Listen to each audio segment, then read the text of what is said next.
ፈርጉሰን ከወጡ በኋላ እንደቆመ የቀረው ክለብ ነው ዩናይትድ። ይሄ ቴሌቪዥንን ፕሌይ አድርገው ሪሞቱ ጠፍቶ 11 ዓመት አሁን ዩናይትድ ሪሞቱን እየፈለገ ነው።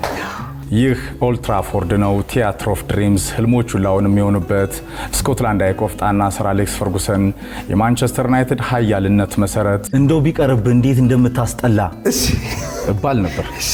ፍቅር በተረካዎች በጣም ስለፈለገ ፍቅር በጣም ስፔሻላይዝ አርባላል እና ወይ እንደ ፍቅር ተርክ በቃ ናሬሽን የሚባል ተው አንተ ዝም ብለህ ግባ። የኤፍኤም ፎርማት አለ፣ ድምጽ ያምራል እና ምን አገባኝ አገባ መቼ ብሬም ዘቢያ እኔ ታዲያ የፍቅር መንታሎን አይደለም እኮ ፍቅርን ፓርትነር ያደረኩት ጓደኛ። ለኛ ስንጀምር እኔና ፍቅር 3 ወር አይዘልቁም በዚህ ነበር የተባለው። አሁን ከ800 ምናምን በላይ ፕሮዳክሽኖች አሉ።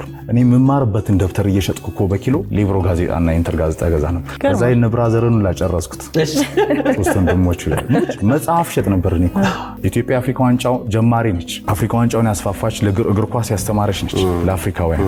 አሁን ግን እንደ ጭራ ወደ ኋላ ነው የቀረነው። አንድ ስታንዳርድ ዘመናዊ ስቴዲየም የለም። ትውልድን ሰብስቦ ይዞ በደንብ ገባ በቁጭት። በዚህ ሂደት ውስጥ ራሱ ናሽናል ቲሙ ከአይንም ከልብም የራቀ ነው። ለኛ ኢቲቪ በሚሰራ ሰዓት እኮ ደሞዙ ደሞዙ አይደለም በዱቤ እየበላን እስካሁን ድረስ ያልከፈልነው ዱቤ እያለብን ነው። ጋሼ ጋብኔድ